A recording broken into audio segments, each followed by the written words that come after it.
little bit stronger then rather than appealing for words to that effect, no?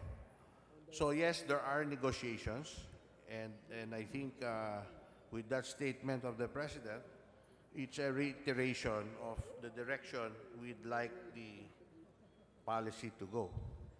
Well, I am just in the quandary, Mr. Speaker, distinguished sponsor, because in previous months also, we can hear the President saying, oh, wala tayong kapasidad makipaggera sa China. Ano ba naman yung mga tangke nila, mga barko nilang panggera, mga lahat ng kagamitan. At they have 1 million readily armed forces. It just sends multiple signals. But in fact, with your confirmation that there is really an ongoing negotiations, and in fact, my information, ang bubuit ngo ba po, sabi nga, 60-40. May mga lumalabas na pong ganyan. Although, umabot na ba? Will the distinguished sponsor confirm that when there is negotiations ongoing, umabot na rin ba sa ganyang usapan, yung hatian, 60-40? So gusto ko pong malaman, kanino po pabor? 60 sa Pilipino, 60 sa Incheck? Yung model po, yung na po ang ginagamit po natin na ilang dekada doon sa Malampaya, which is 60% Philippines, 40% the foreign exploration company. So that's the minimum arrangement that would be acceptable to our government. So we try to either get more or that's the lowest we will go. So, please educate me. While the level of negotiation reached to that point already in terms of sharing, pero nagkakaroon na po ng exploration ngayon to determine what are the resources. Wala pa po. What is ongoing is finalizing how the exploration will conduct itself between the two countries. But when the initial talk or every time it's mentioned, paano yung sharing, yan po ang consistent tayo po dyan. We are saying the lowest we will go is the same as Malampaya. Okay. With that, I'll go to my next question, although I think the Secretary heard my interpellation on the Department of Finance. I'm just really worried on the number of Chinese companies and banks involved in our BBB, Build projects. And in fact, as I have made mention, I requested the previous sponsor to provide me a copy of the different ODAs. Now, with the recent, and I think one of the important trips that I relayed to the previous sponsor was the meeting held last August 22 to 24. May I know if a contingent also of the Department of Foreign Affairs was part of the contingent of the economic managers discussing economic policies last August 22 to 24? May the DFA confirm or they're part of the contingent? The Secretary confirms that he was present in Beijing. Yes, because again, as I have presented the fears of this representation, that to balance the impacts and the gains of these loans, of these ODAs, sa tingin ko po mas nagiging mabigat yung timbang ng disadvantageous sa atin. Ngayon, if I may say, Mr. Speaker, although China is ruled by a communist party. And in fact, uh, those counterparts who met the Philippine contingent were secretaries also of the Politburo, Political Bureau, and the Economic Bureau of the leadership of China. However, in terms of foreign assistance, yung ginagamit po nilang kategorya sa ilalim ng FAGYA, the Foreign Aid and Government-Sponsored Investment. May I know if the terms can be extended, or is it a fixed term that the obligation of the Philippine government will really be fixed in a 20-year Your Honor, payment terms? I think the answer to your question now, was articulated by the Honorable Salceda in the previous committee presentation, wherein the most favorable form of financial assistance to us is the ODA coming from Japan. It has the most generous terms. Whereas the Chinese counterpart has higher rates, but still way lower than commercial rates. If I recall, it's 2% with a 7-year grace period and a payment period of 20 years. So better than World Bank. Well, thank you for that information. Lastly, distinguished sponsor, aside from, of course, we have witnessed several trips of the President in different countries. One, in the recent trip in Israel, he clinched arms deal, no? While also sending different signal on the arms deal supposedly between the U.S. and Russia. So thus the DFA confirms that there are several possible agreements on purchase of weaponries, armaments with these countries mentioned. From the different countries mentioned. Russia, Israel, and U.S.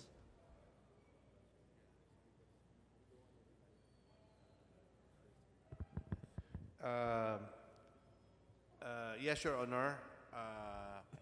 As our new policy involves us making friends with other countries around the world, so those that have or offer to provide or sell us military hardware that is compatible with our armed forces, then I think we are open to negotiations or the reception of any assistance given to us. Like I understand, we are accepting 1 or 2 attack helicopters from Jordan, which was agreed upon during that trip to Israel.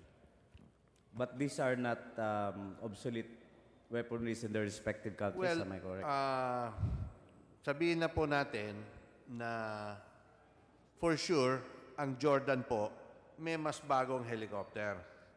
Pero yung Bell Cobra, ginagamit pa po yan ng mga ibang bansa.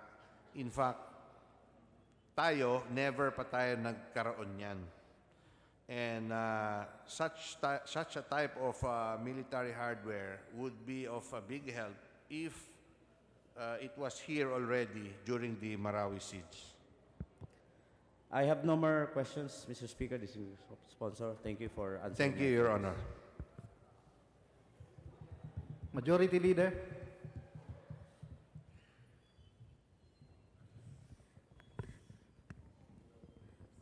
Madam Speaker, next to interpolate is the Honorable Arlene Brosas. I move that we recognize the lady. The Honorable Brosas is recognized.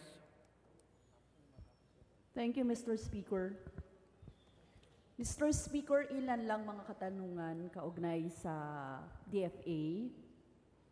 Konti lang. Actually, magte-take off po ako doon sa tanong kanina tungkol sa China. When Chinese Coast Guards bullied and harassed our fishermen and even our own Coast Guard, paano po ang DFA at ang administrasyon mismo nag-react dito?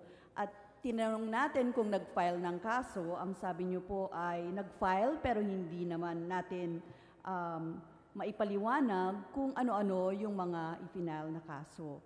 Simple lang po yung tanong ko, ano po yung naging epekto nito sa moral ng mga Coast Guard natin sa GRP?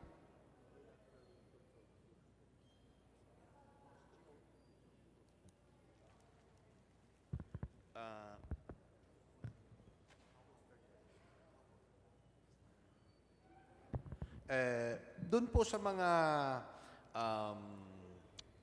sensitive incidents na involved ang Chinese Coast Guard, meron pong bagong mekanismo na ang Philippine Coast Guard at ang Chinese Coast Guard magmi-meet po kung paano i-areglo o iayos ang concerns ng kabila, no? So for example, meron tayong fishermen na naharas ng Coast Guard nila. Pwede po tayo mag-request ng dialogue at any time. And also vice versa. Kung meron din tayong ginawa na medyo feeling nila na agrabyado sila, pwede rin po silang magtawag ng meeting para magka-dialogue yung dalawang Coast Guard. Mr. Speaker, nagkaso po ba tayo in behalf of our fishermen and our Coast Guard?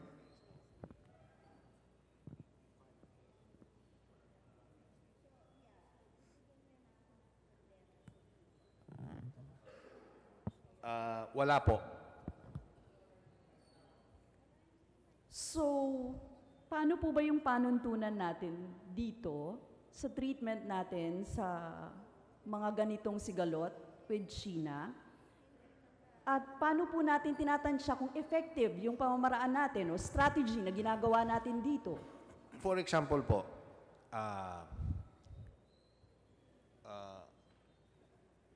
sana walang may magmamasama nito. Halimbawa, meron pong isang pulis na medyo nang abuso ng konti sa isang dayuhan na turista. Meron naman tayong mekanismo kung saan pwedeng makalapit yang naagrabyado. Ganon din po sa China, no?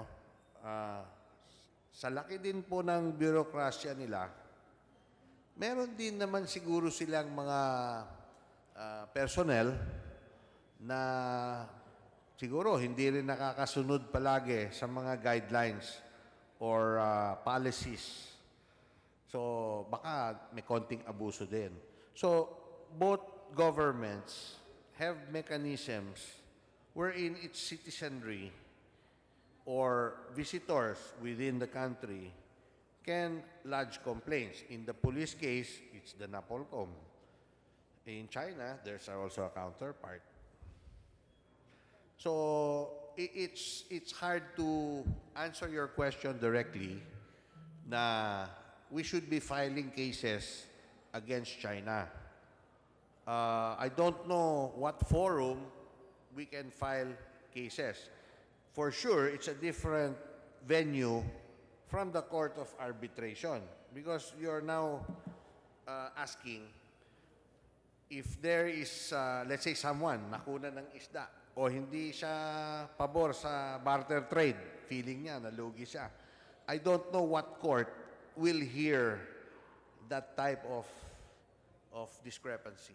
Ginoong sponsor, Mr. Speaker, hindi ba dapat kayo sa Department of Foreign Affairs ang nakakaalam nito particular dahil kayo po yung maalam doon sa mga polisiya sa labas ng ating bansa. So, any form ng pagtatanggol sa mga kababayan natin na sa tingin nila ay naagrabyado sila, hindi po ba yon ay mandato at trabaho ng departamento? Opo, ninyo? tama po kayo doon.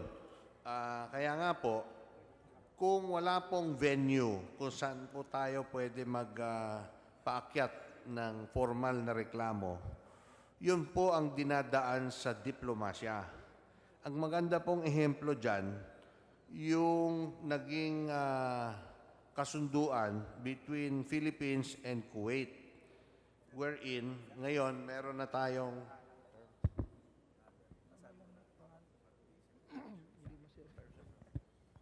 meron na po tayong terms of reference kung paano po dapat tratuhin ang mga Filipino OFWs na naghahanap buhay o nanunungkulan sa Kuwait. Dati po wala yan. So through diplomacy, nagbunga po yan, and I think that will prevent or hopefully deter more negative incidents that befell our countrymen deployed there in the past. Ginoong sponsor, Mr. Speaker, tinatanong ko po yung strategiya na ginagamit ng Administrasyong Duterte kaugnay dito sa pagtrato sa mga kaso laban sa China, no? On equal footing din natin ito ba tinitingnan? Nakapareho natin sila? O baka ano pong strategiya na ginagawa ng DFA dito? Okay. Sa ngayon po, it's primarily and almost purely diplomacy. Because dun po sa UNCLOS, kahit na ang ruling ng UNCLOS, pabor sa bansa po natin, wala naman mekanismo ang UNCLOS magpapilit o mag-enforce ng kanilang ruling. Kung doon naman tayo sa United Nations Security Council, ang China, pareho ang bigat nila sa US at sa Russia. So, kahit isang country sa kanila mag-veto, hindi na po mapapasa yung resolusyon. So, the strategy of DFA is continue to develop good, positive communication and diplomacy with the country that we are trying to work out our differences with. Mr. Speaker, kung ganun po yung tingin ng DFA, baka po talagang hindi na nga tayo makapag-file ng mga kaso na kailangan nating i-file at hindi natin mabigyan ng hustisya yung mga hindi lang yung Coast Guard, pati yung mga mismong mga mangingisda na nagrereklamo sa atin, no? Kung puro sinasabi natin na diplomasya yung gagamitin lang natin na estratehiya, gaano po ito na iba sa iba pang mga administrasyon before, no? Na nagpatupad din ng kanya-kanyang pamamaraan para maipagtanggol yung mga kababayan natin at maklaim natin ang China, no? Ang West Philippine Sea. For example po, ang away sa Marawi nung tumagal po, ang China tumulong sa gobyerno sa pamamaraan ng pagsuporta sa Republika sa pagbigay ng bala at armas.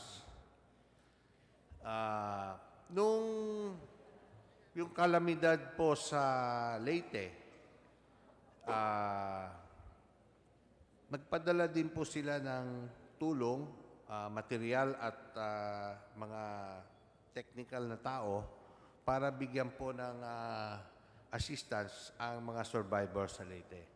So, ito siguro, pwede natin sabihin, bunga na ito ng genuine na intention ng dalawa nating bansa na kung dati hindi tayo nag-uusap, paano tayo makipag-usap at paano tayo mag-ugnay para pareho tayo magbe-benepisyo sa anuman programa o hakbang pang-ekonomiya or otherwise na mapaparating natin para sa benefit ng dalawang bansa.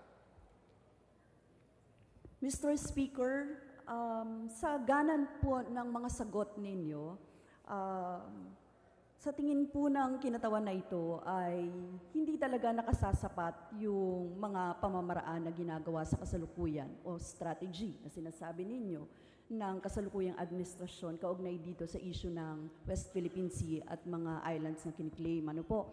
Kasi kung hindi natin mabibigyan ng hustisya yung mga fishermen natin, bababa ang moral ng ating mga Coast Guard at ilang mga kasundaluhan na nagbabantay po doon ay may signal na isinisend ito sa ating mga kababayan kung paano talaga protektahan ang soberanya ng ating bansa.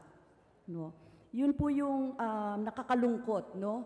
At yung tanong ko po na effective ba yung ginagawa ng ahensya, sinagot nyo naman po na sa tingin nyo, yan yung effective na pamamaraan. Pero para po sa kinatawan na ito, sa tingin namin, hindi talaga ito nakasasapat sa kasalukuyan, lalo na kung ang mga nahihirapan ay ang sektor ng pangisdaan natin.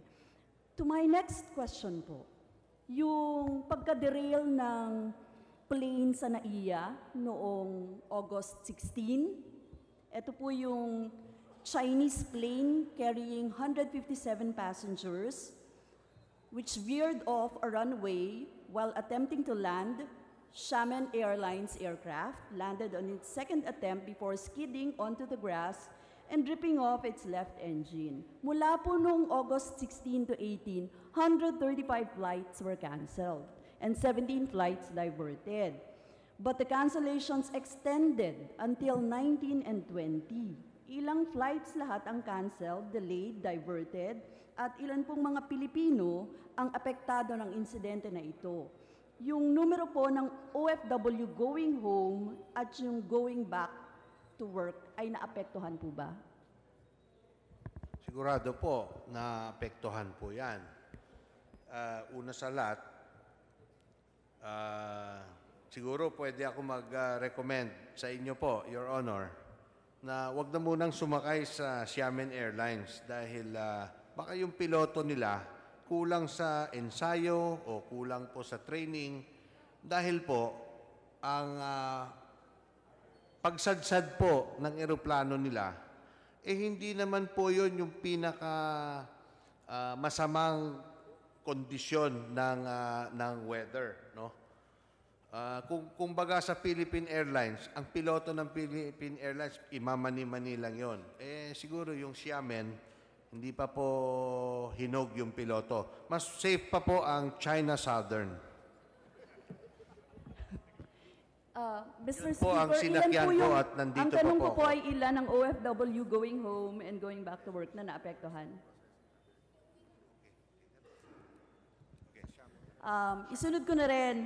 Sandali yung lang po, Your Honor. Nakapag-provide ba ng assistance dyan? Eto na po. Yan. The assistance given for the Xiamen debacle, Xiamen Airways, is 5,125,000 po ang nai-release to 1,025 recipients.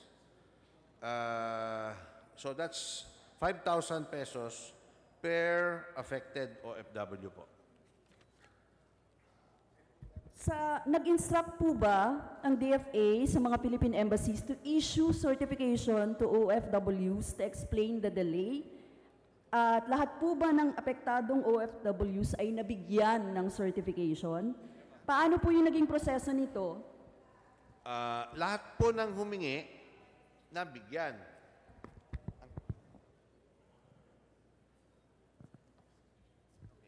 Ang iba po, sinundo ng embassy, kaya po nalaman na kailangan po nila yung ganyan certification. So it's also up to the person affected to secure the certificate. Mr. Speaker, paano tayo nakasigurado na walang nawalan ng trabaho sa kapalpakan ng Xiamen Air?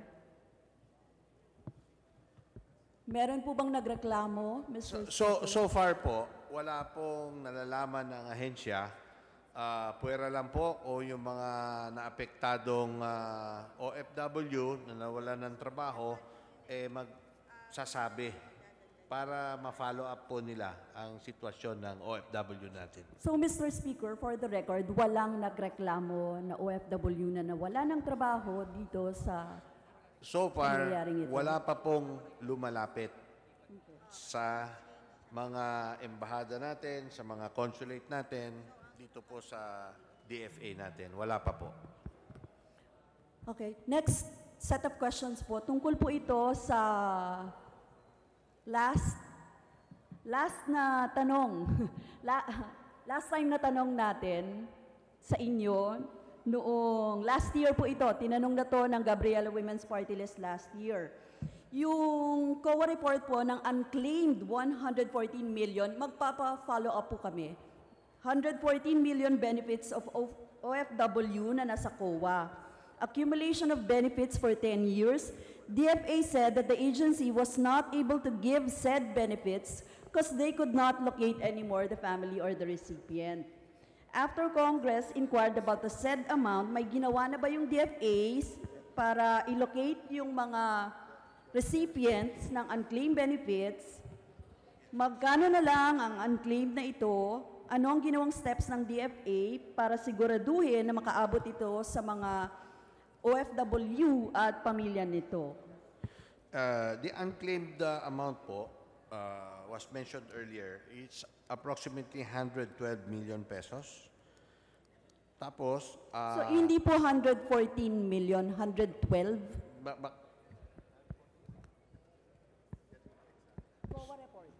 Kukun-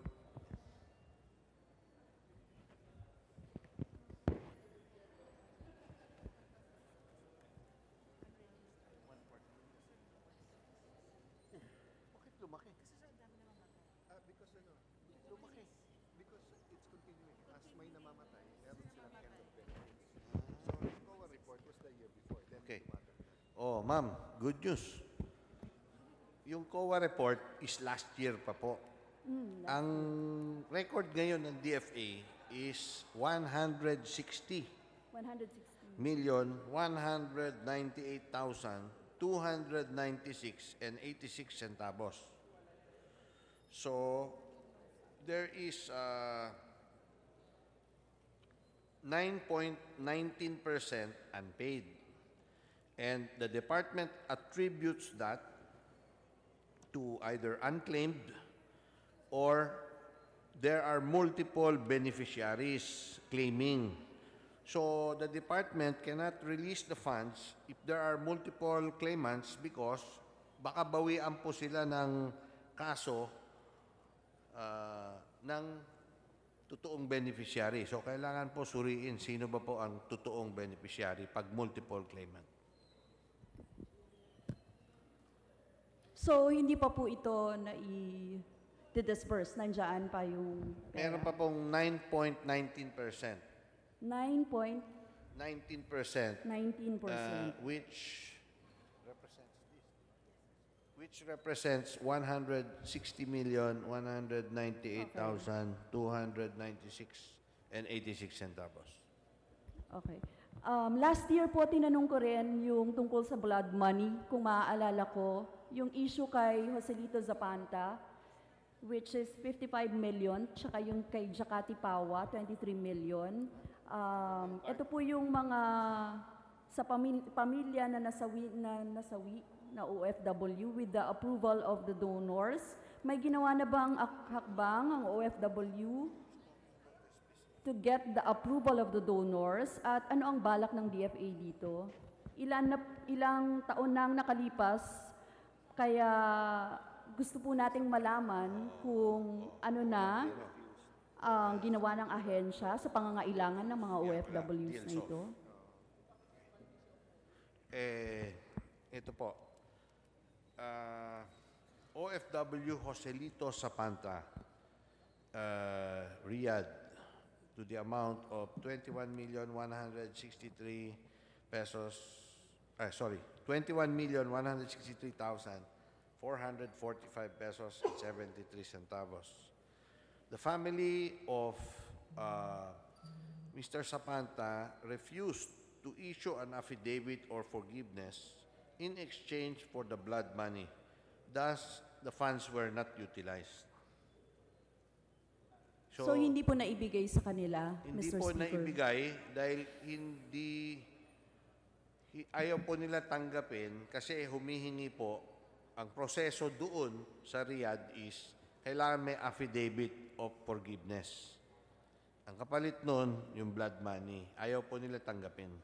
Ayaw din po sila magbigay ng affidavit. What about sa Katipawa? Si OFW Jakatipawa sa Kuwait po, 23,727,868 pesos and 85 centavos. The family was paid goodwill money from the portion of the amount transferred by PCSO. So, paid. Paid po. So, naibigay. Magkano po yung naibigay sa kay Jakatipawa? 23,727,868 and 85 centavos po. So, ito po ay natapos na.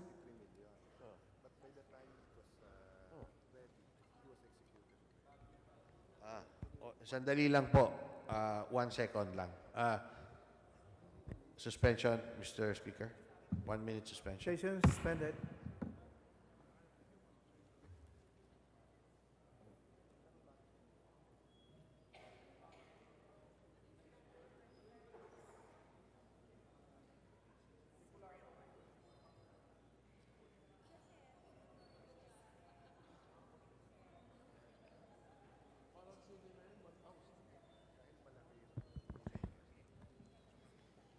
Session resumed.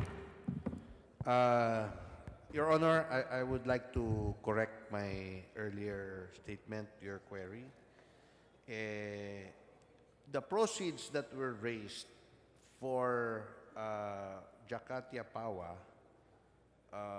reached that amount, and it's a combination of funds from PCSO and private donations. However, the monies were not in time, were not in time to be given before his execution. So, nung nakompleto yung pondo, na-execute na po si Mr. So, Pawa.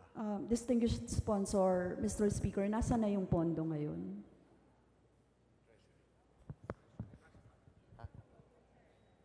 Treasury or your trust fund? No, but it's in your trust fund for this blood. It is in the account po for the blood monies to be used for other OFWs within this year. Mr. Sponsor, hindi ba tinatanong yung mga donors kaugnay dyan kung anong gagawin sa ibinigay na pondo?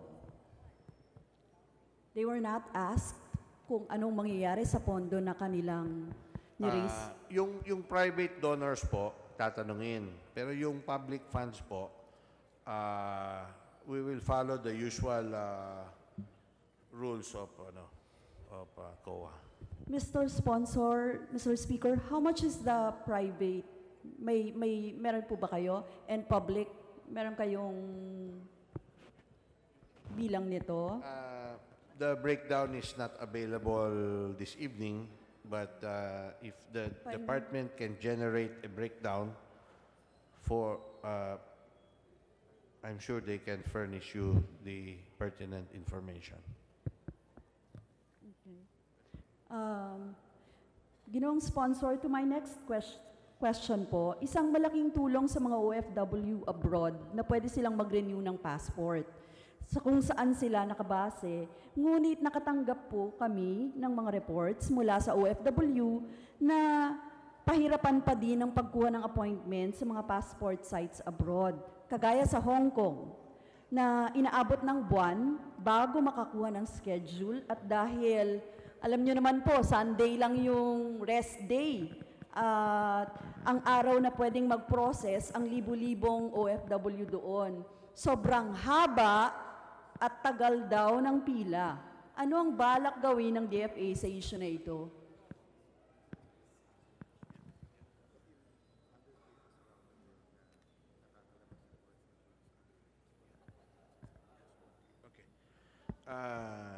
There is po a unique situation in Hong Kong wherein most of our OFWs there are domestics, which means their free time is usually on a Sunday.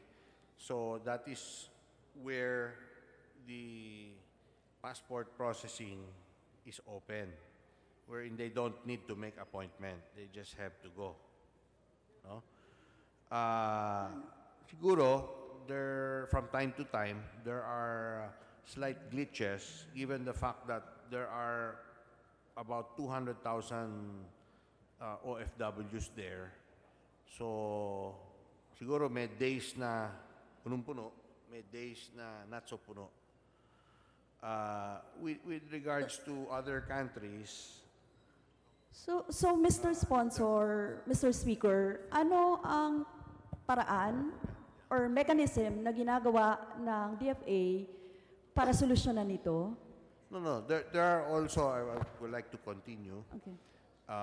Like what they are doing locally, there are also teams that go out of their stations to service other communities where there are also Filipino OFWs. And sometimes they bring the machines to capture the biometrics and the data of the applicants.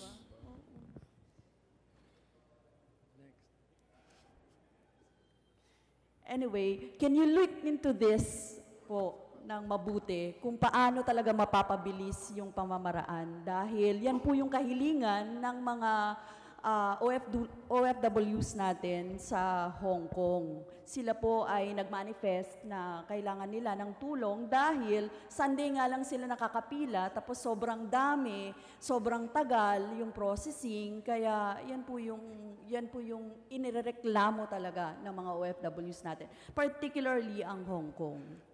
We will ask the department to make a list of what will be their immediate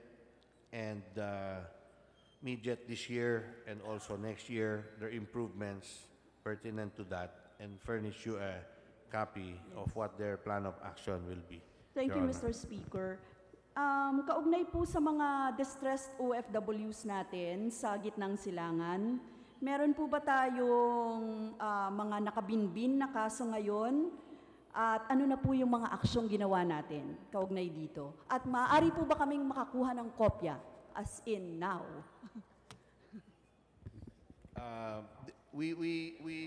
The department taps the Assistance to Foreign Nationals Fund Nangaagaw eh. Sorry po. and Legal Assistance Fund. Those are the two primary sources for the assistance. Mr. Sponsor, ilan po yung distressed OFWs natin sa gitnang silangan? Estimate. You want the exact number?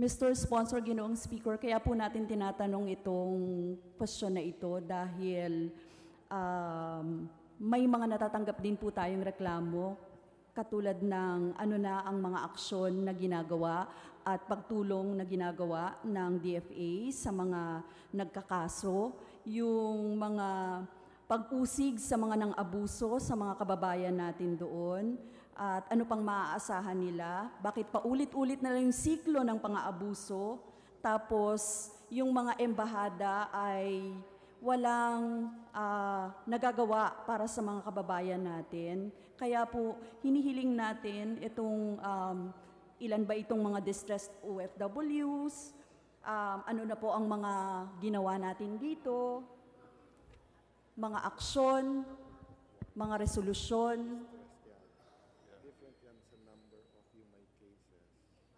No, I'll just read this na, di ba? Your Honor, there's a list of the 10 posts with the most detained cases of OFW. Riyadh with 476, Jeddah with 286, Hong Kong SAR with 190, Los Angeles, California with 148, Doha 133, Kuwait 114, Kuala Lumpur 106, Guangzhou 100, Manama 96, Brasilia 65. So there's also a list here of countries with Filipinos detained for drug-related cases. So obviously, it is harder to help or give assistance, immediate assistance to our OFWs that are involved in some crimes or anomalies, di ba? Siyempre, ang una mong pwedeng tulungan dahil kuminsan they just run out of funds to go home or naligaw sila, di ba? Or they were fired before their contract was terminated. So yun, mas madaling tulungan yun kesa yung OFW na may kaso na naimbestigahan na, nag-iintay na lang na mailitis siya sa korte. Mas mahirap tulungan yon. So, Pero tinutulungan pa rin yon through the Legal Assistance Fund. Naghahanap po tayo ng lawyers, and in fact, one of the requests for Tier 2 was to be able to increase the rate so that we could hire better lawyers. So, Ginoong Sponsor, Mr. Speaker, selective tayo sa pagpili ng tutulungan kaugnay sa mga kaso. Yung mga madadaling kaso ay inuuna natin.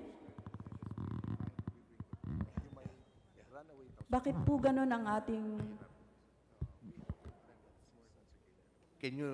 Your Honor, can you repeat the question? Selective po ba tayo, Ginoong Sponsor, sa ating mga kaso? Hindi po. Hindi po. Maaari niyo po ba akong bigyan ng kopya ng mga listahan ng distressed OFWs at yung mga aksyon na ginawa ng DFA particular sa kanila? Okay. Yes po. Pero hindi po selective ang Department of Foreign Affairs. The particular circumstance of the OFW very much often dictates how quick or how comprehensive the assistance of the DFA can be extended to that individual. So, yun na nga po, kung may kaso na po at kung minsan guilty na yung ano natin, then kailangan naman siya sumailalim doon sa batas, doon sa country na yon, base naman doon sa ginawa niyang kasalanan. Now, with that said, the DFA also continues to work for pardon, clemency, at kuminsan po, napapabigyan po ang request ng DFA. Pinapauwi na lang yung OFW, imbes na doon po niya sagutin yung sentensya niya. So, Ginoong Sponsor, dapat tugunan yung lahat no, na mga kaso. Depende mahirap lang. po, mahirap po ekspektahin na lahat parehas ang pagtugon dahil doon din po sa ibang bansa, kung minsan iba rin po ang piskal na humarap dito sa isang kaso, baka siya, lahat ng dinadaanan niyang kaso, gusto niya bitay. O doon naman sa isang piskal, baka mas lenient, mas maunawa sa mga tao, especially foreign national. So, mahirap po sabihin sa ibang bansa na lahat tratuhin the same. Yun ang mandato ng ating DFA. Pero sinasabi ko lang, yung resulta, hindi natin pwedeng sabihin na pareho lahat ang resulta. Pero effort-wise, yun po ang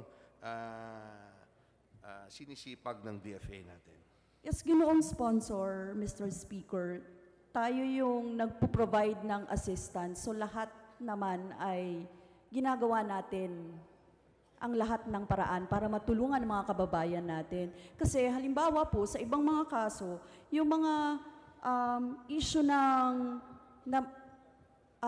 hindi naman nila kasalanan at sila ay nakulong at sila ngayon ay meron pa nga mga na-convict pero gusto nating ipabukas ulit yung mga cases nila dahil apparently sila ay inosente.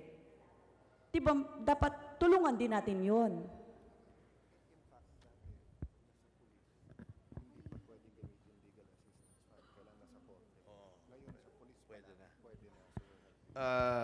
Ginagawa po ang lahat at tuloy-tuloy pa rin po ang paghanap ng iba pang paraan kung paano pa mapalakas at mapadagdag ang pagtulong sa atin mga OFW. Yes, Mr. Sponsor, katulad na lang po Mr. Speaker, katulad na lang po ng kaso ni Mary Jane Veloso na kinonvict sa Indonesia. Alam po natin na ang kaso niya at pinapatunayan po ng magulang niya at lahat-lahat na siya ay walang kasalanan sa nangyari. Pero dahil drug case yun, napakahirap po nung pinagdadaanan ng pamilya niya. Plus, ayaw po natin siyang pag-testify ngayon dito sa ating bansa.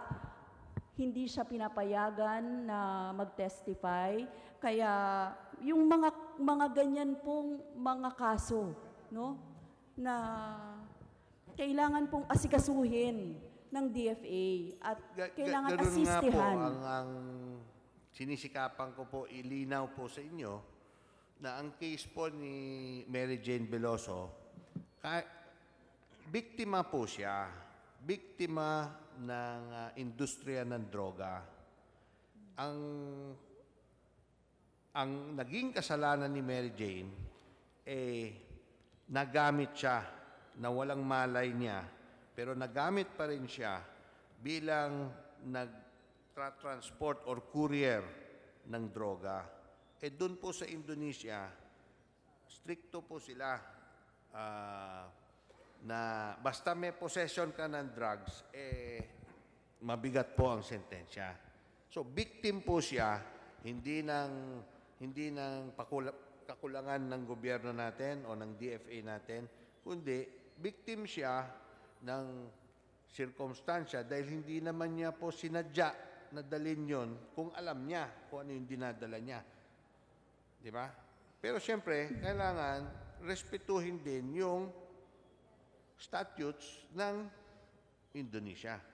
Yes, ginoong sponsor, Mr. Speaker, hindi po ba dapat merong gawing aksyon ang ahensya kaugnay sa kaso na ito? Kung alam po natin na biktima siya, dapat meron tayong mga ginawang paraan para masalba. Meron nga pong ginagawang paraan. Pero ang paraan hindi garantiya na makukuha natin yung resulta na gusto natin. Diba?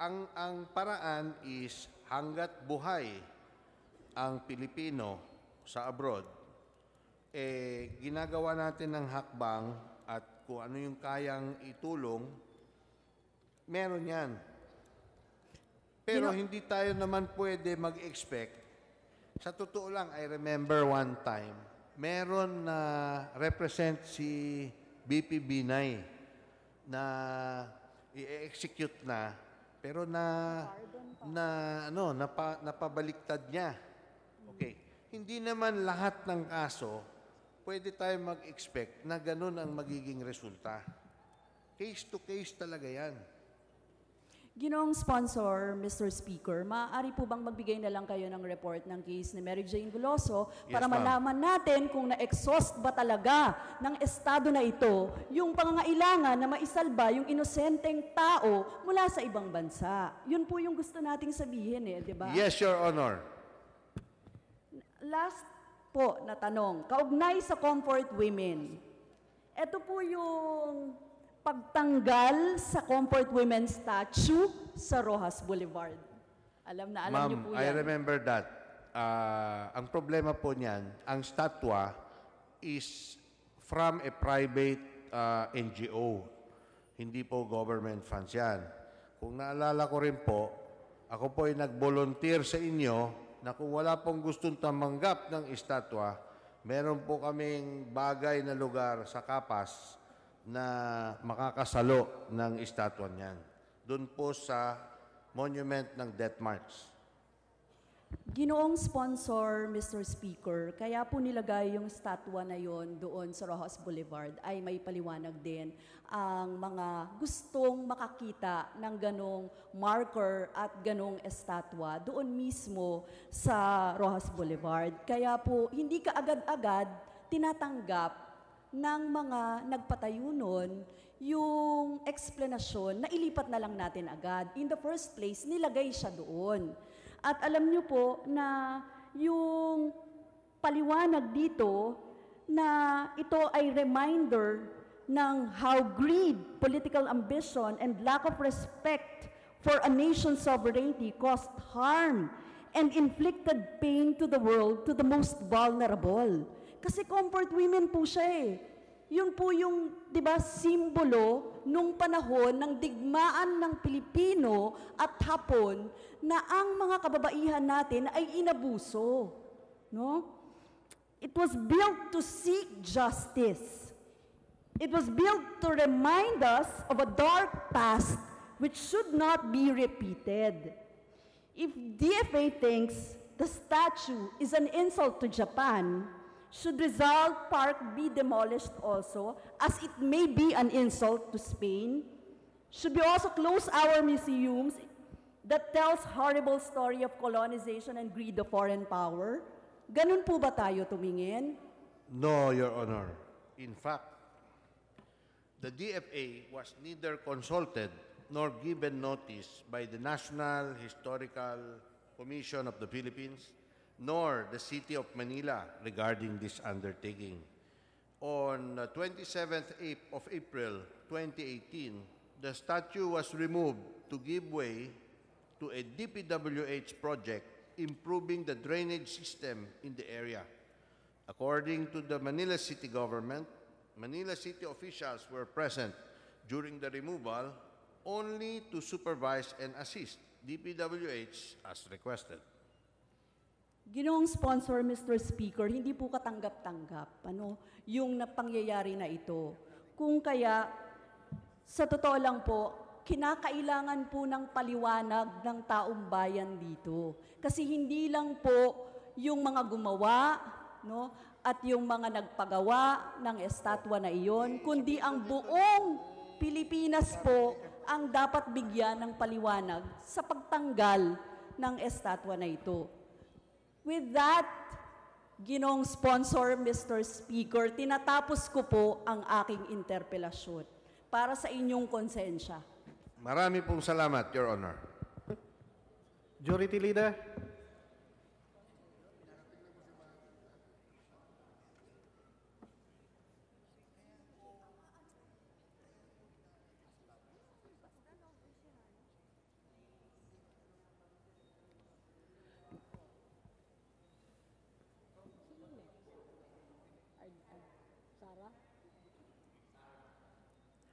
Mr. Speaker, I move that we recognize the Honorable Sara Elago for her interpellation. Honorable Ilago is recognized.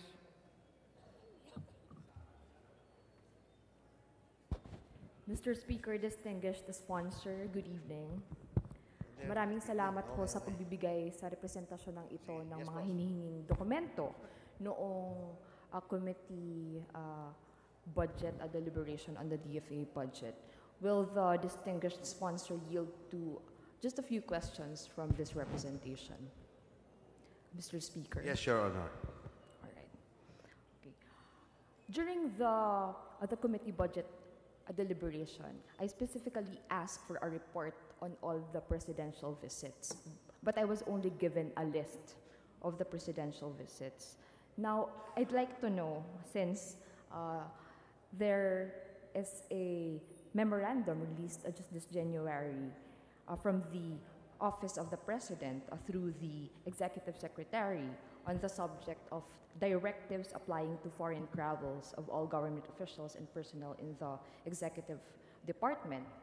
Mr. Speaker, this representation would like to know what is the role of the DFA with regard to ensuring compliance with the pronouncements of the President against extravagant and lavish travels abroad of government officials and personnel.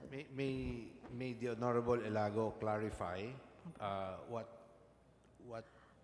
Ano what po is yung the role ng DFA point? sa pagtitiyak ng compliance ng ating government officials and personnel pagdating dito sa pagtitiyak na ang mga pahayag ng presidente laban sa mga magarbo, magastos na mga travels ay hindi na natin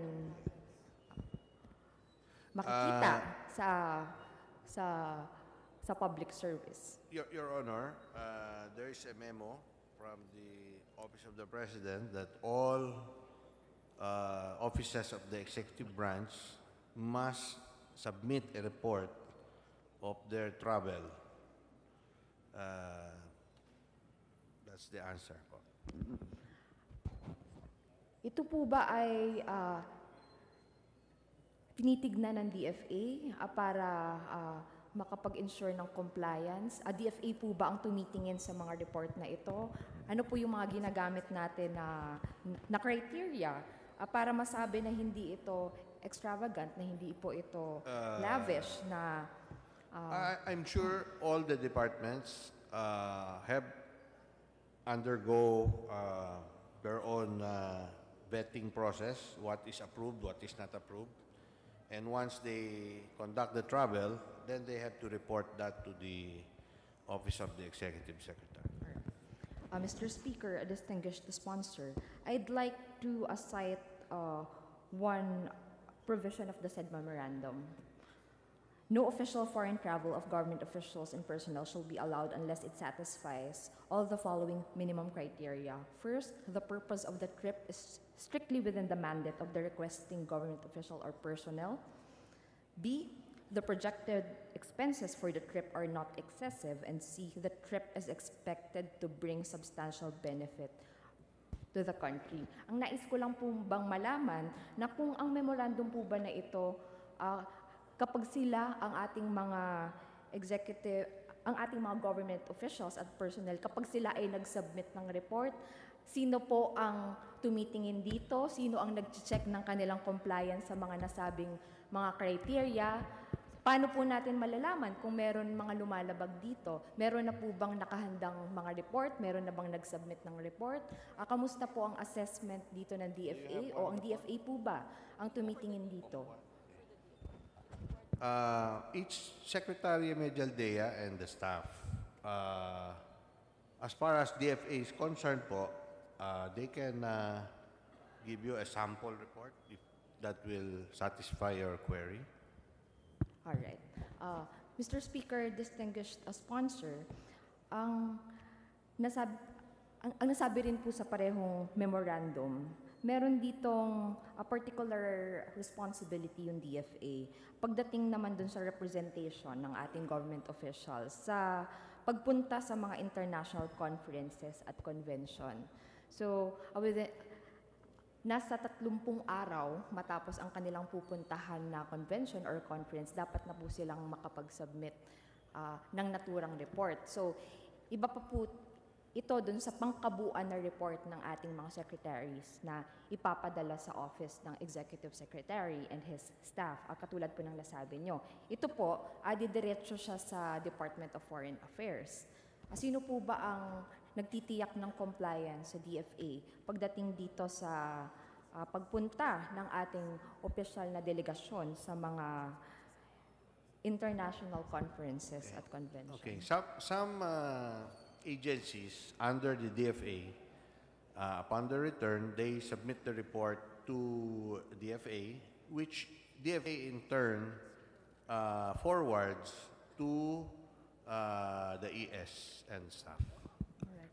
Mr. Speaker, distinguished sponsor, nais natin humingi ng proseso kung paano tinitiyak ng DFA na itong mga pinupuntahan at ginagastusan natin ng mga international conferences, may pakinabang ang ating taong bayan. Kaya hihingi po ang representasyon na ito ng ulat, ng evaluasyon ng DFA pagdating sa participation ng Pilipinas sa iba't ibang pandaigdigang mga komperensya. Well, some trips are probably to organizations or conventions wherein we have commitments, foreign commitments. So, I assume the agency will not allow that trip if it is not commensurate in importance with the expense incurred. Indeed, at yun nga po yung gusto natin na tiyakin, na kung ano yung expectation ng kanilang So, if I may clarify, the yes. Honorable Elago would like a communication from the DFA enumerating an evaluation what is report, the Mr. criteria Speaker. The for criteria, approval. yes, and the evaluation report thus far since the issuance of this memorandum from Yes, the Your Honor. Executive Secretary. Thank you, Mr. Speaker, a distinguished sponsor. Now, I'd like to ask about a list of presidential visits submitted to me by the DFA. Particularly, yung pinakahuli po na mga trips ng ating presidente sa Israel at sa Jordan. Ito po ay nag-grew ng flack ayan, sa mga netizens. Maski po sa mga kabataan, pinag-usapan ito sa panahon na pinag-uusapan yung mataas na presyo ng mga bilihin. Naandyan yung mga detalye na napakalaki daw ng delegasyon, etc. Nais ko lang pong malaman bilang isang representante ng kabataan na nagnanais na magkaroon din ng mga modelo pagdating sa mga gusto nating mga pagbabago na mangyari sa loob at labas ng gobyerno at maski sa kondukta ng ating mga pampublikong opisyal.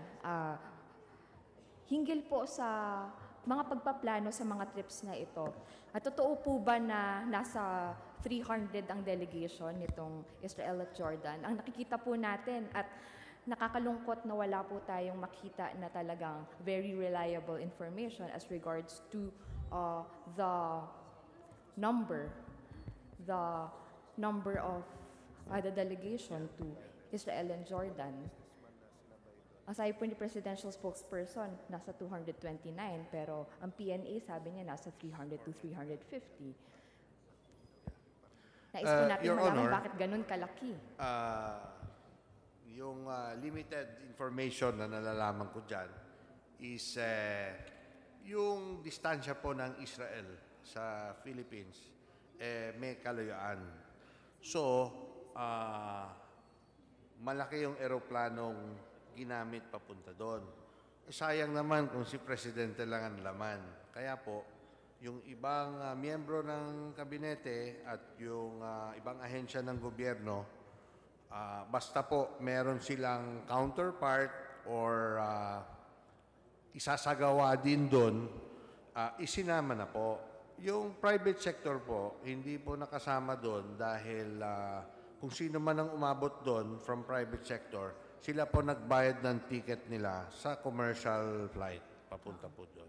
Mr. Speaker, distinguished sponsor, sa commercial plane na ito na kanilang sinakyan, ilan po dito yung parte ng government at ilan naman po yung parte ng private sector? We'd also like to know, ano po yung criteria kung paano pinili kung sino yung sasama doon mula sa private sector?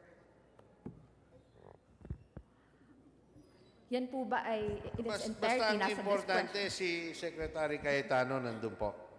Ayun po ang head ng DFA. Yun po ang alam ko. Meron.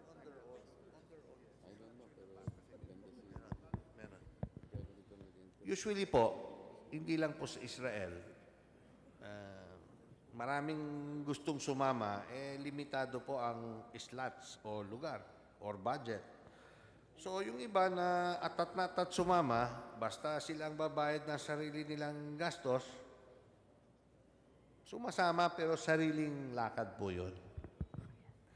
Ang nais lang po natin ditong malaman, meron ba tayong a set of policies and guidelines as regards to these trips? Ay, kahit pasama yan, kahit pa sarili nilang gastos, kasama nila yung mga malalaki nating at matataas nating mga leader ng bansa. Kung kasama sila doon, maaari na ang kanilang pagsama doon, may malaki ding epekto sa taong bayan, sa mga patakaran natin o kung saan pa na mga papasukin na mga kasunduan ng ating bansa sa iba pang mga bansa o sa kung sino man yung kanilang mga kakausapin doon. Kaya kung meron man po, sa ngayon, meron po bang guide or merong set of rules, standards on these trips to ensure that this will all really benefit the Filipino people? Guidelines po will be provided, and I'm sure the guidelines are also based on what is allowable by COA. And usually po, lahat po ng mga state visit generate more benefit than the gastos. And now, Mr. Speaker, distinguished sponsor, on to my last question. Ang sabi nga po ng ating distinguished sponsor, Mr. Speaker, may bunga naman na malalaking mga ginansya itong mga state visits na ito, ayan, para sa ating bansa. At ang representasyon na ito ay nabigyan din ng kopya ng iba't ibang mga kasunduan ng Pilipinas sa iba't ibang mga bansa pagdating sa iba't ibang mga sektor, industriya na may pakinabang ang ating bansa. Isa sa mga malapit sa puso natin, lalo na ng ating mga kabataan, ay ang pagkakaroon ng mas magandang kinabukasan sa pamamagitan ng pagkakaroon ng kalidad na trabaho. May we know, Mr. Speaker, what is the current economic security strategy of DFA?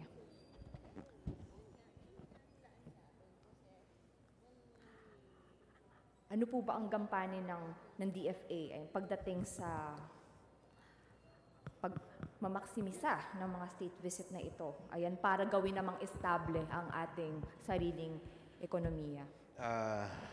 Thank you po. And apologize in taking time to digest the question.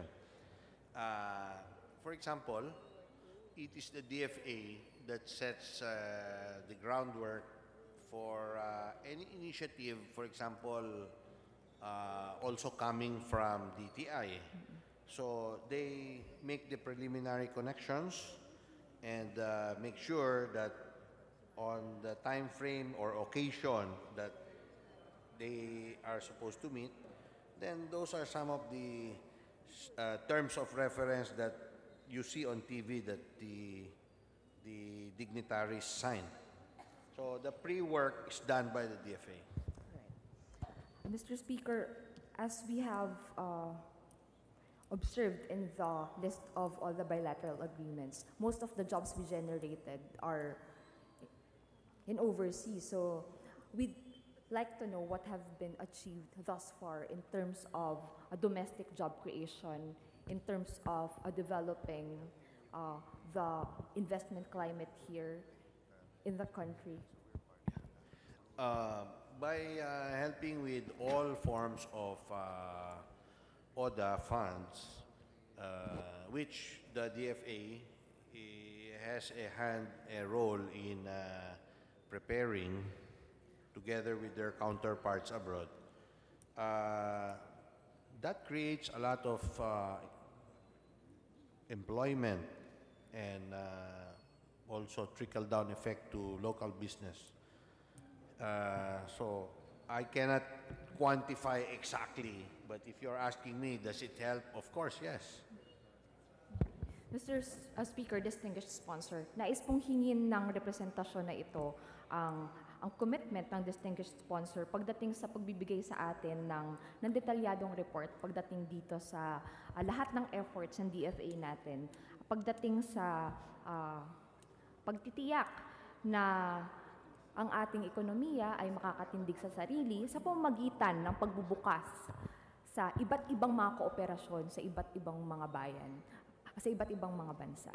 Yes, Your Honor. A report to that effect will be furnished po. Maraming salamat, Mr. Speaker, a distinguished sponsor. Aasahan po natin agad ang naturang ulat na yan mula sa ating distinguished sponsor at mula sa DFA. Thank you, Mr. Speaker. Salamat din po. Majority Leader. Mr. Speaker, I move for a minute of suspension. Session suspended.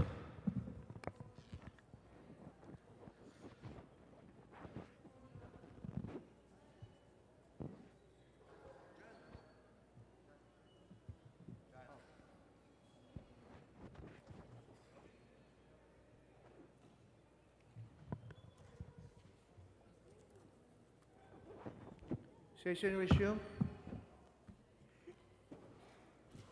Mr. Speaker, we move to recognize Representative John Bertis.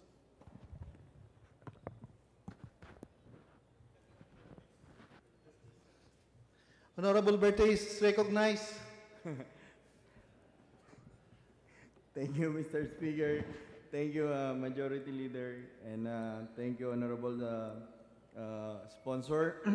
On the part of the minority, there having no more members who wish to interpolate, I move that the DFA's budget be approved and that the interpolations and the period of deliberations of the said agency and the attached agency is hereby terminated. So move, Mr. Speaker. Mr. Speaker, on the part of the majority, inasmuch as there is no other member who wishes to ask question, we move to terminate the period of interpellation for the budget of the Department of Foreign Affairs. There is a joint motion to terminate the interpellation. Is there any objection? Hearing none, the motion is approved.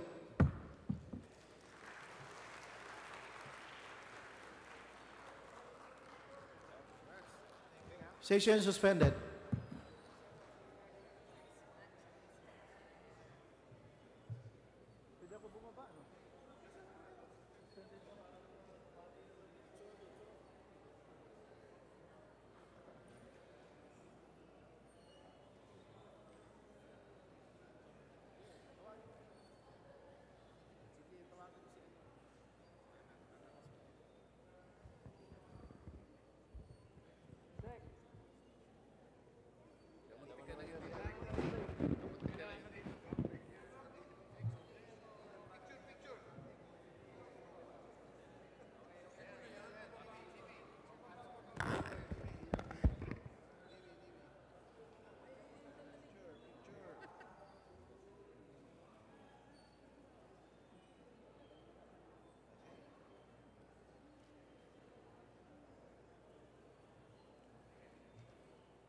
Last, baliktad naman para kita yung flag. Dito sa...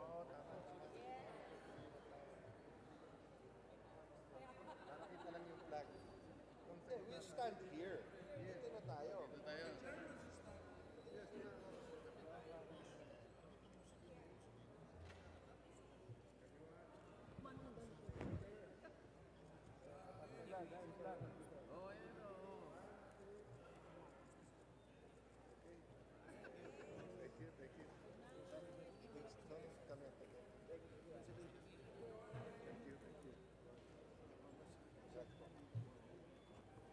Copy foot.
Session resume. Mr. Speaker, I move that we suspend consideration of House Bill number 8169. Is there any objection? Motion is approved. Mr. Speaker, in accordance with our rules governing inquiries in aid of legislation, I move that we refer House Resolution number 2068 to the Committees on Dangerous Drugs and Good Government and Public Accountability. I so move, Mr. Speaker. Is there any objection? Hearing none, the motion is approved. Mr. Speaker, I move for suspension. Session suspended.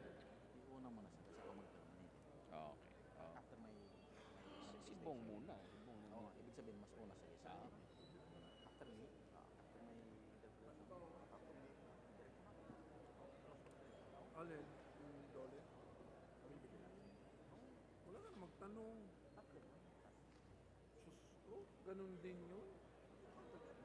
Eh, kanina naman, sabi niya, tapos lumabot ang 1 hour. Ay, iba. No. Sumunod naman sila sa usapan. Ako, pare. Yeah,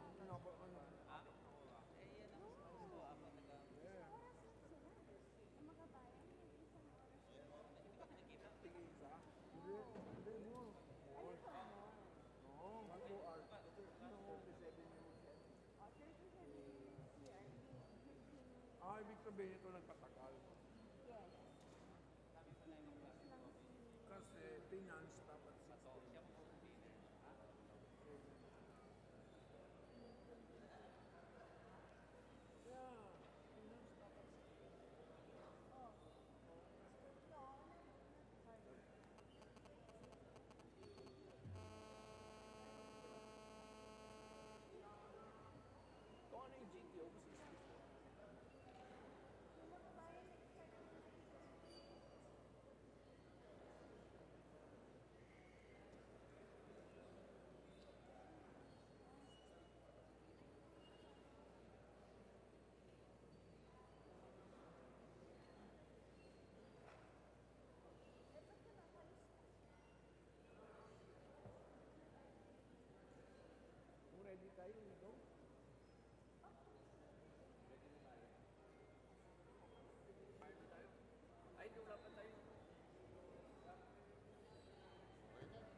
Session resume.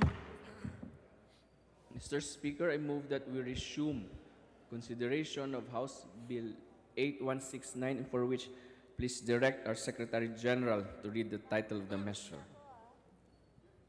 The Secretary General is so directed. House Bill 8169, an act appropriating funds for the operation of the government of the Republic of the Philippines from January 1 to December 31, 2019, and for other purposes. Mr. Speaker, our parliamentary status is that we are in the period of sponsorship and debate. I move that we take up the budget of the Department of Labor and Employment. Is there any objection? Hearing none, the motion is approved. To sponsor this budget, Mr. Speaker, I move that we recognize the Honorable Carlo Lopez. The Honorable Lopez is recognized to sponsor the Department of Labor and Employment and other agencies. Thank you, Mr. Speaker. May I present for House consideration the budget of the Department of Labor and Employment and its attached agencies in the amount of 13,359,000 fiscal year 2019. Mr. Speaker, before we proceed with the interpellation, may we recognize the Secretary of the Department of Labor and Employment, Secretary Silvestre H. Bello III, We also have Undersecretaries Joel Maglunsod, Siriaco Lagunsa III, Claro Arellano, Jacinto Paras, Renato Ibarle, together with all heads of attached agencies and the regional directors, Mr. Speaker. Welcome to the House of Representatives, our former colleague. Mr. Speaker, first to interpellate is the Honorable Bong Belaro. I move that the gentleman be recognized. Honorable Bilao is recognized to interpellate.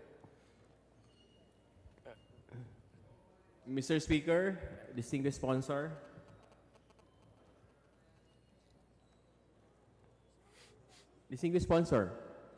aside from being of course, considering that you are the handsome representative from Manila and also the sponsor for the budget of the Department of Labor and Employment, Handsome.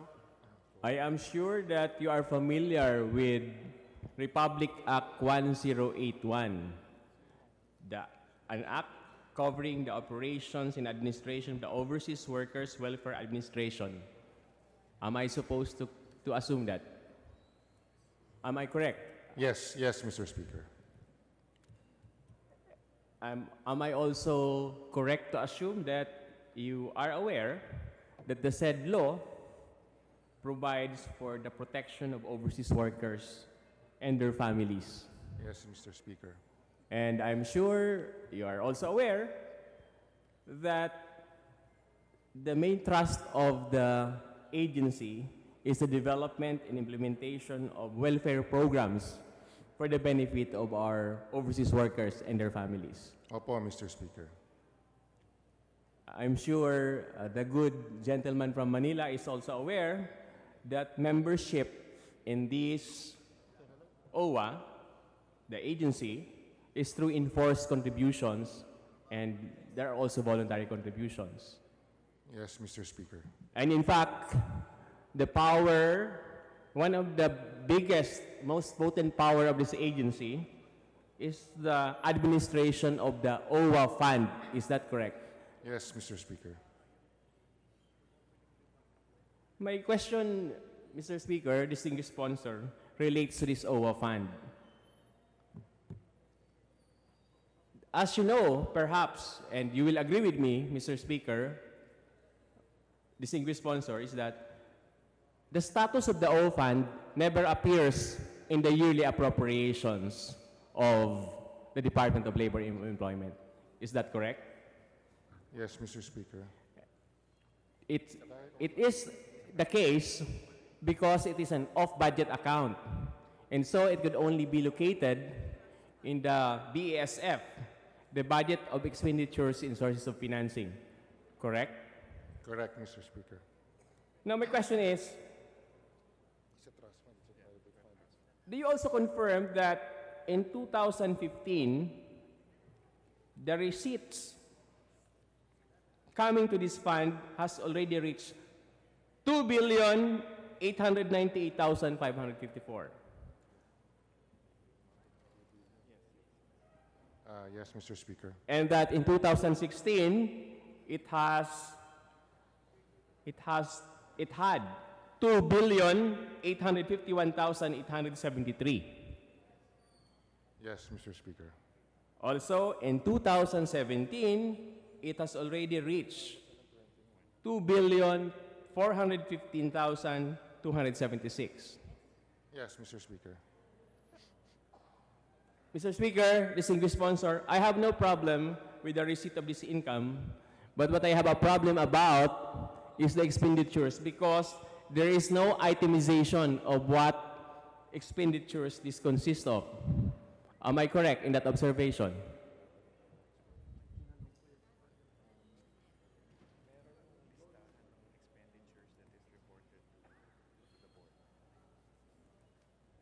There is a list of expenditures that is reported to the board.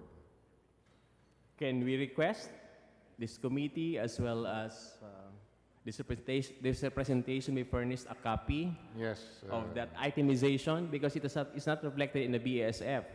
There is no itemization of expenditures for this 2 billion receipt of OWWA every year.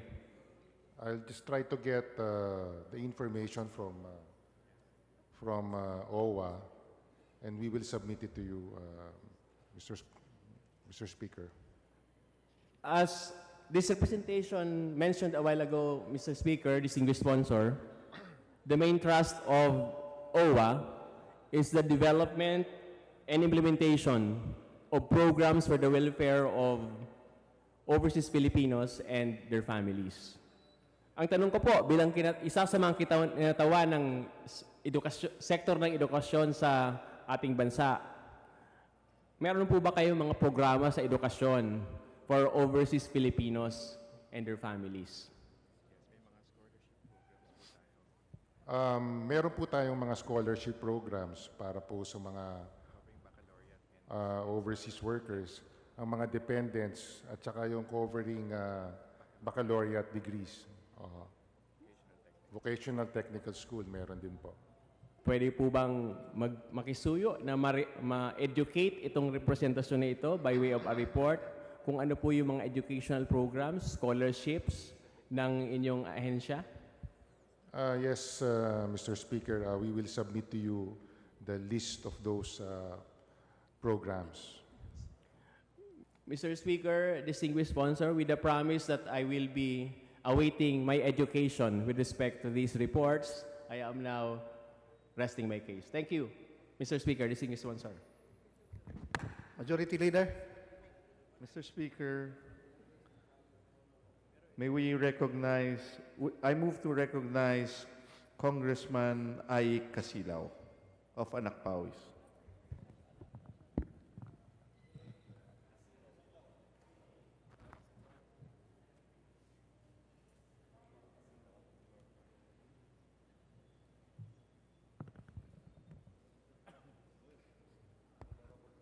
Thank you, Mr. Speaker. Honorable Casilaw is recognized to interpolate. Well, I have no further questions, but I would like to register my manifestation since I already exhausted the information that I wanted to know during the committee briefing until before the plenary debate. Now, Mr. Speaker, what alarms me most is one, there were reports that instead of during the committee deliberation, this representation clearly presented, and even the Committee on Labor of this 17th Congress approved a committee resolution for the Committee on Appropriation to consider augmenting specific program of the Department of Labor and Employment, particularly the additional request for additional labor law compliance officers. Last year, the 17th Congress approved for 136. However, it is far from the 10% supposed requirement for LLCOs. Now, we would like to augment that particular program. Why? Because, Mr. Speaker, in lieu of the worsening and the continuing practice of contractualization, because the Security of Tenure Bill approved for third reading in Congress, the Senate counterpart is yet to be approved. While the Executive Order number 51 issued by the President last May 1 and the Department Order 174 remains, the practice continues, the employers continues to circumvent the existing labor laws. And at the end of the day, it is always the workers in the losing end. That is why, for a stopgap measure, one of the possible measure that can reduce, because it will definitely not eradicate the practice of contractualization, is for the Department of Labor in their performance of inspecting businesses that are or compliant or non-compliant with the existing labor standards. Now, I am alarmed, Mr. Speaker, and I would like to put on record my disgust that instead of considering that particular item, slash, or a report allegedly is slash of an already slashed budget of the Department of Labor and Employment. Now, again, Mr. Speaker, we are currently realigning. We have approved the committee as a whole report of a certain portion of the National Expenditures Program. Again, I would like to appeal to the few remaining colleagues of mine. I would like to appeal not only to your conscience but also to your heart to help us in reinstating or augmenting specific item or programs of the Department of Labor and Employment. This request of mine is in fact insignificant to the trillions of pesos that we will be approving on the third reading for the General Appropriations Act for 2019. But the impact that it will be favorable not only to the Department of Labor and Employment but to the Filipino workers suffering from the continuing onslaught of contractualization will be lessened at least. And that manifestation, Mr. Speaker, distinguished sponsor, would be possibly should not fall on deaf ears. Thank you, distinguished sponsor, Mr. Speaker. Maraming salamat po sa inyong manifestasyon. Makakaasa po kayo ng kagawaran po ay gagawin ng lahat para po madagdagan ang ating pong mga labor law compliance officers. In fact, ang sabi po ng ating secretary ay talagang gusto nilang dagdagan at yan po ay sisikapin namin. Maraming salamat. Majority Leader.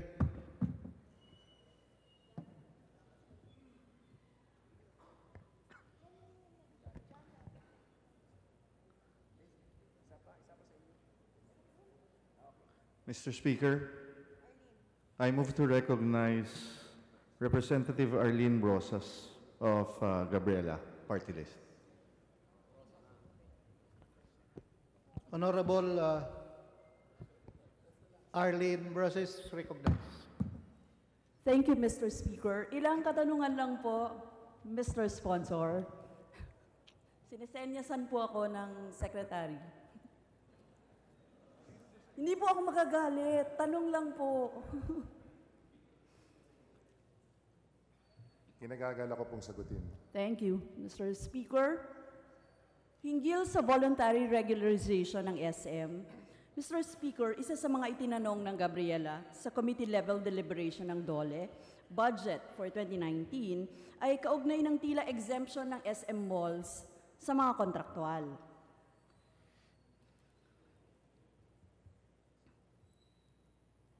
Sa listahan ng mga kumpanyang may compliance order for regularization ng mga kontraktual, sinabi ni DOLE Secretary Bello na nagsagawa ang SM ng voluntary regularization ng mga manggagawa nito. Subalit hindi nilinaw kung ito ba ay naaayon sa kasalukuyang framework hinggil sa labor standards compliance. Gusto po namin iklaro yung usapin. Una, nagkaroon ba ng kahit isang inspeksyon ng DOLE sa SM malls para i-verify ang sinasabing voluntary regularization ng mga empleyado ng SM at ilan ang manggagawang niregular umano ng SM? Nagkaroon po ng inspeksyon at nagkaroon din po ng voluntary regularization. At for the first semester, 6,999 workers po na regularize. At magsasabit po sila ng another report for the second semester.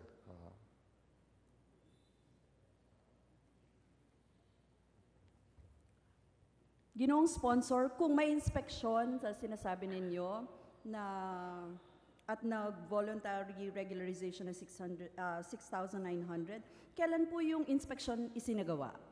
At ano-ano pong branches ng SM ang sinaklaw ng inspection? Direct regularization ba ang naganap? O sa mga agencies na regular ang mga manggagawa? Tatlo pong tanong yun. Halos lahat po ng SM all over the Philippines ay na-inspeksyon at of course, at direct principal po sa SM po. Direct regularization. Direct regularization po. Okay. Pwede pong isubmit namin Yes. ang listahan po. Thank you, Mr. Speaker. Yung request po para sa DOLE na mag-submit ng SM report on the supposed regularization of its employees, padala na lang po. At sana po may breakdown din ng jobs regularized. Anong particular jobs ang Mr. na-regularize? Speaker, yes. Next, natanggap namin yung requested list of manpower agencies, no?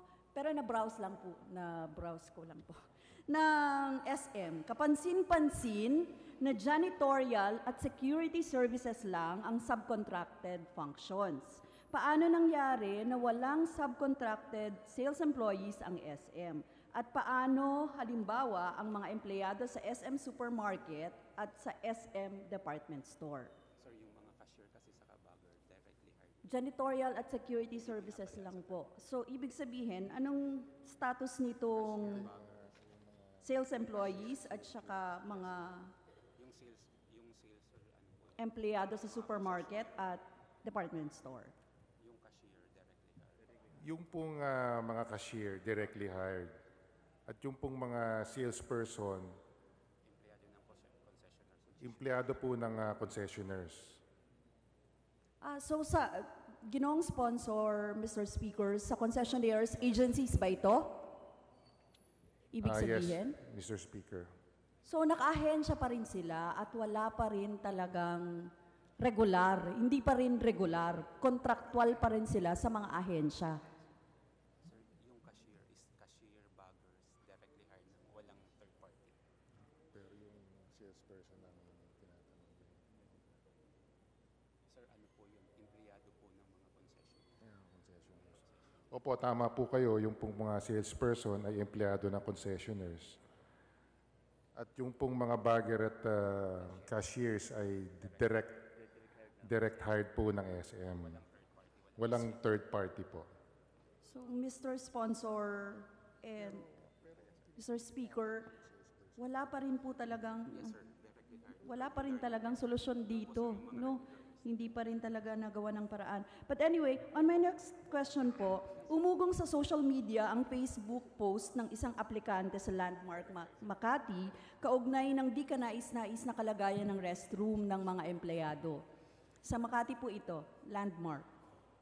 Kung saan sira ang kisame, marumi ang palikuran, may mga molds ang walls ng CR, paano po nakalusot ito sa regulasyon ng DOLE? May ginawa bang hakbang ang DOLE para imbestigahan itong Landmark Makati? Yes, sir. Na-inspect na po. Na-inspect na po ang mga establishmentong ito. At may corrective measure na po na ginanap po para sa Landmark. May ginanap na, Mr. Sponsor, ano po yung... Opo. Meron po ba kayong report niyan? Or Meron pong report at sa isasubmit result po niya? namin sa inyo. Okay. Thank you, Mr. Speaker. Mr. Speaker, ito lang, actually, yun lang pong dalawa ang question ko. Pero parang lumalabas po sa mga sagot ninyo na sa particular case ng SM at Landmark, it only highlights the various schemes of companies in skirting compliance and labor regulations, especially on the aspect of security of tenure. Ibig sabihin po, hindi pa rin natin nasusolusyonan yung SOT o security of tenure, ano? Kitang-kita po yun doon sa SM case. Being the biggest retail company, the practices of SM certainly mirror the schemes in other retail companies. Ang punto ko po, kailangan pang paghusayan ng DOLE ang labor regulation program nito, particular ang labor laws compliance. Dapat po tiyakin ang pag-hire ng sapat na labor inspectors sa kalagayang talamak ang violations ng mga kumpanya sa karapatan ng mga manggagawa natin. Yun po, yun lang po. Ine-ensure lang yung kalagayan ng mga manggagawa natin at gusto po natin talaga ng tunay na security of tenure ng ating mga manggagawa. Maraming salamat po, Ginoong Sponsor. Maraming salamat, Mr. Speaker. Majority Leader. Mr. Speaker, next to interpolate is the Honorable John Bertis. I move that we recognize the gentleman. Honorable Bertis is recognized. Salamat kayo, sir. Thank you so much, Mr. Speaker. Thank you so much, Majority Leader. Magandang gabi po sa pamilya ng DOLE at ganoon na rin po sa Honorable Sponsor. Kanina po ay na-discuss po ng aking kasamaan sa Manoria yung regarding po sa batas ng Republic Act 10801, which is the OWWA Charter Law. Meron lang po akong gustong erase in regards to the rule number 14, miscellaneous provisions of section 67. Mr. Speaker, Honorable Sponsor, basahin ko lang po. Quote, rebates for long-time members in recognitions for the contributions of long-time members to the OWWA Fund. The OWWA shall develop and implement a program for the grant of rebates or sum from a financial assistance to OFW who has been members of the OWWA for at least 10 years and who, along with their families, have not availed of any service or benefits from the OWWA. Mr. Speaker, Honorable Sponsor, what is the status of this program? Tama po kayo, meron po talagang rebate na magaganap at sa ngayon po ay pinag-aaralan po nila yung pong mga dapat tumanggap. Ngayon pong December ay lalabas po ang implementing rules and regulation at first quarter of the year po ang implementasyon po ng for 2019 ang pagbibigay po ng rebates sa mga miyembro po ng OWWA. Thank you, Mr. Speaker and Honorable Sponsor. How many members of OWWA do we have right now as of 2018? We have 2.5 active members at 5 milyon po na inactive members. 2.5 and 5 million active members. From these members, how many have been in OWWA for at least 10 years?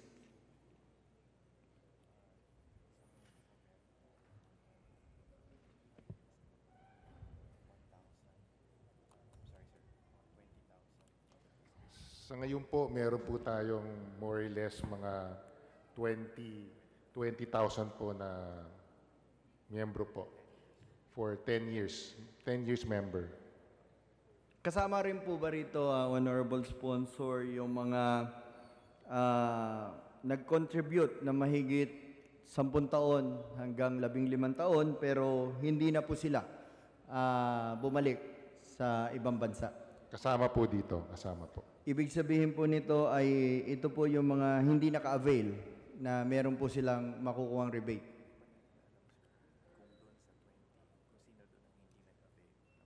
Sa ngayon po ay hindi pa po natin alam kung ano po doon sa Sa 20,000 ang hindi pa nag-avail. Kaya nga po, yan po pinag-aaralan po ngayon ng OWWA.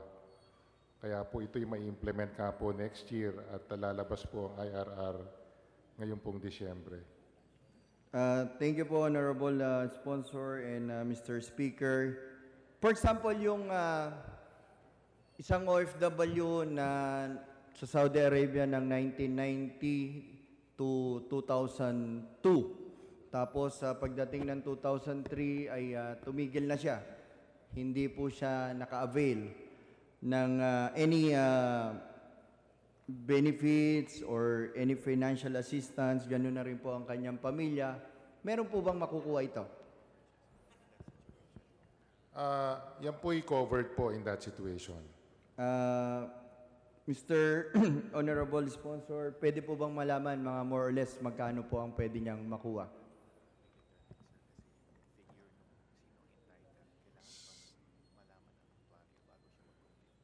Sa ngayon po ay hindi po natin madedetermine dahil yung actuarial, kailangan po munang malaman kung ilan pa ho ang hindi nakapag-avail. 12 taon po. Yeah, I'm sorry? 12 taon. If you will compute it from 1990 to 2002, more or less mga 12 to 13 years po. Hindi po ho natin alam yung exact figure. Pero kailangan malaman yung kabuuan po ng, para malaman kung ano yung kakayanin po ng Okay. pondo. What is the computation for these rebates based on the actuarial study that you have mentioned, commissioned by OWWA? Meron po ba kayong in-engage na third party or insurance commissions or any insurance company to do this actuarial study that you have mentioned? Meron na po tayong na-engage na actuary para po tingnan itong mga bagay na to. Kaya po doon po natin malalaman kung ano po yung data na inihingi po ninyo. Actually, kaya ako tinatanong, gusto kong malaman kung magkano yung makukuha ko na rebate. Kasi ako yun 1990 to 2002, OFW po ako sa Saudi Arabia. Baka mas malaki po sa budget na binibigay sa akin ng Congress. Moving forward. Do we have a sort of guidelines for this implementation, Honorable Sponsor? Meron po sa December po ilo-launch po yung guidelines for approval of OWWA board. Sir, alam po natin na marami pong nanonood na aking mga kababayang OFW ngayon. Kasi nga po, ito ay lumabas, ay naisabatas na itong rebate na to. Nakakalungkot nga lang po ay may mga namatay na mga nag-contribute at hindi pa po inaabutan tong rebate. Another question, I am particularly concerned with the praise doon po sa rule number 14 ng miscellaneous provisions number 67 that quote, along with their families have not availed of any services benefit from the OWWA. Does this provision suggest a ground for disqualification of members to enjoy this program once they already availed any services from the OWWA? Kasi sinabi po sa provision na to that who have been members of OWWA for at least 10 years and who, along with their families, have not availed of any service or benefits from the OWWA. Yes, Mr. Speaker. So, kung ito po ay hindi niya naman po kasalanan, kung sakali po sila ay na-repatriate. So, ibig sabihin po to, ang gumastos po ng repatriations at kanilang financial assistance ay ang OWWA, so wala na po, forfeited na yung kanilang rebate. For example, yung isang minaltrato na domestic workers, kahit naghulog na po siya ng ilang taon sa OWWA, so ibig sabihin po ba nito ay hindi na siya makaka-avail ng serbisyo na to?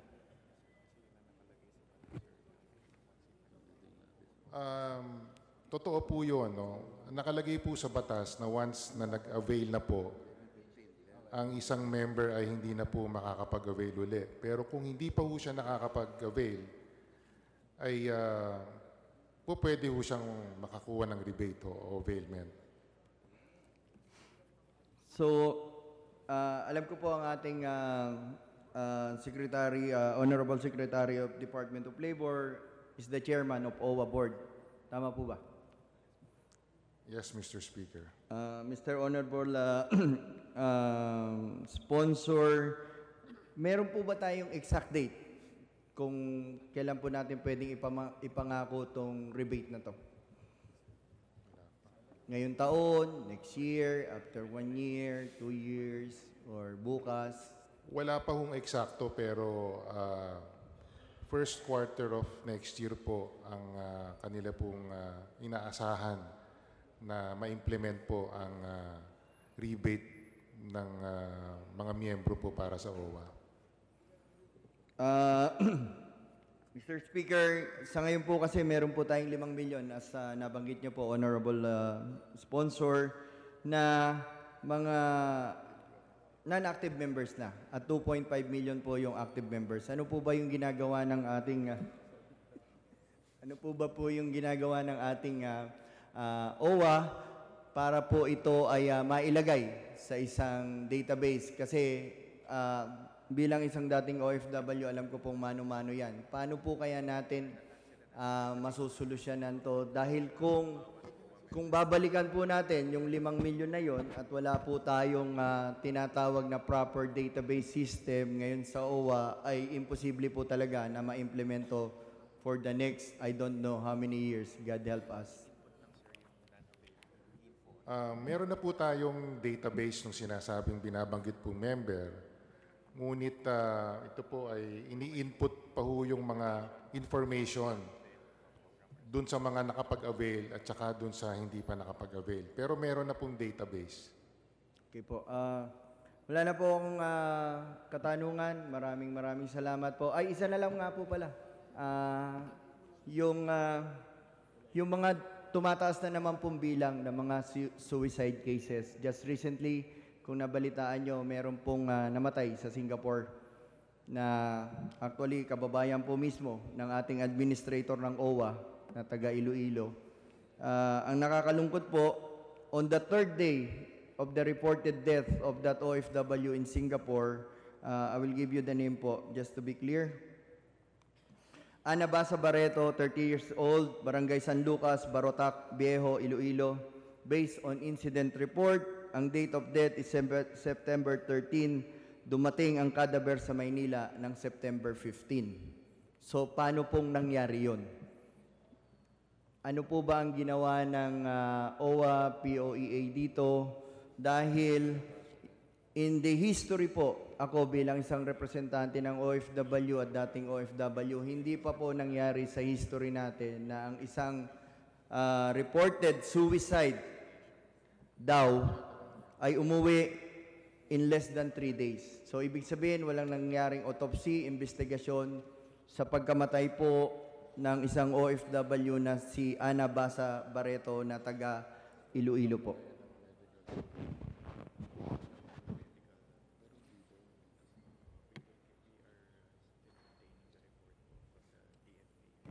Sa ngayon po ay ino-obtain pa ho yung report dun sa host embassy, dun sa mga investigasyon na ginanap po dun sa Singapore. And on the Philippine side, ay makikipag-usap pa rin ho sila sa NBI para po malaman po yung investigasyon na ginaganap po rito. Maraming salamat po, Mr. Speaker and Honorable Sponsor. May I get the updated report of all the suicide cases just for this year? Can you submit it to this honorable representation? Again, magandang gabi po sa inyong lahat. Majority Leader. Salamat po, Mr. Speaker and Honorable Sponsor. Majority Leader. Mr. Speaker, I move that we recognize the Honorable Tony Bravo. The Honorable Bravo is recognized. Thank you, Mr. Speaker. Will the distinguished sponsor yield to some question from this representation? Yes, Mr. Speaker. Thank you. Mr. Speaker, distinguished sponsor, first I would like to acknowledge receipt of the report that was submitted by IDOLE, which comprises 6 components, and I would like to thank the department for their compliance. And for that report, I would like to focus on the social amelioration program, Mr. Speaker, distinguished sponsor.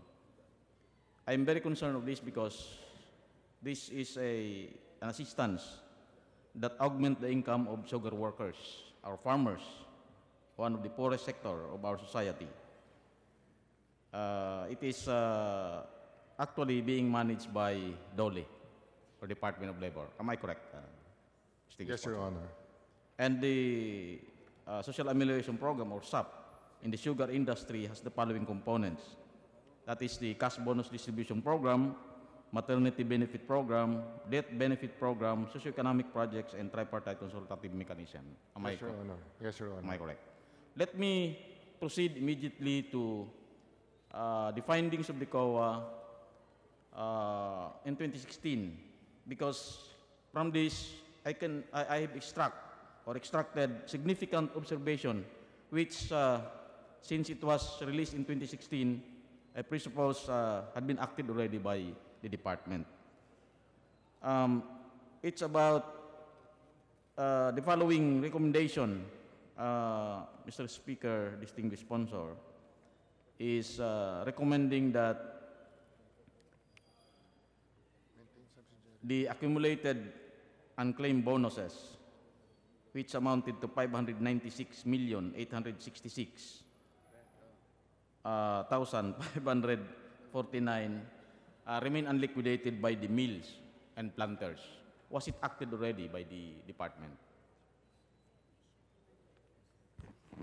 Tama po, we have issued demand letters.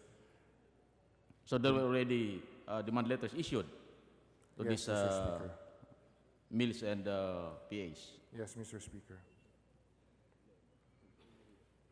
And another recommendation was that the department should create a monitoring system so that this failure of remittance from the mills will be monitored and appropriate action be instituted on time in favor of the farmers. Yes, Mr. Speaker. And about on the settlement of these allowances, it appeared that out of 100%, Mr. Speaker, distinguished sponsor, only 26.67% was fully implemented. That was the report in 2016. So if I'm not correct, if I'm not wrong, there have been action already from the department. Are we assured that the implementation, the recommendation as far as the disallowances and suspensions were already complied with by the department? Yes, Mr. Speaker. And we are already assured that the farmers that will benefit from social amelioration program are taken care of by the Department of Labor and Employment. Yes, Mr. Speaker. So with that assurance, Mr. Speaker, distinguished sponsor, I am now happy that our farmers are benefiting from this program, which is the very intention of the law. So since no other member from the minority would want to ask question, I move to terminate the interpretation and debate on the budget of Department of Labor and Employment, including its attached agencies. I also move, Mr. Speaker. Mr. Speaker, the majority joins the motion of the gentleman on the termination of the period of interpellation on the budget of the Department of Labor and Employment. I so move, Mr. Speaker. There is a joint motion to terminate the interpellation and debate of the Department of Labor and Employment. Is there any objection? Hearing none, the motion is approved.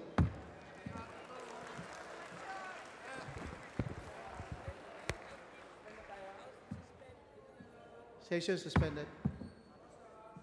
Dole yan, dole.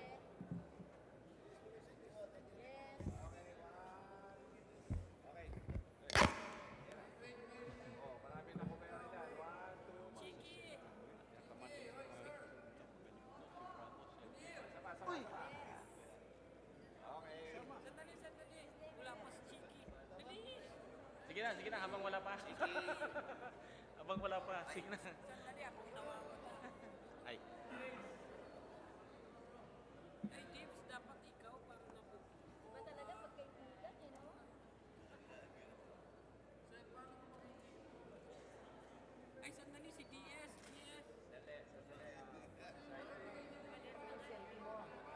Deputy, dito ka. Para magkatupara na. Ikaw pa, boss. Basta sinabi mo. Wala kayong... Ito na ang katuparan. Okay, thank you.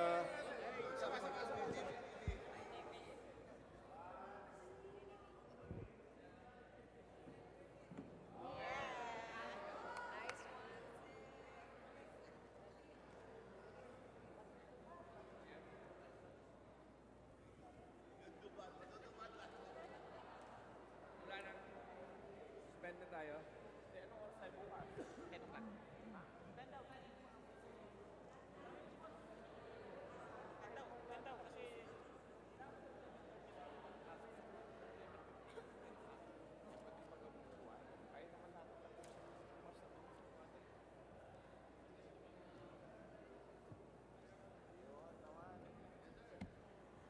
Session resume.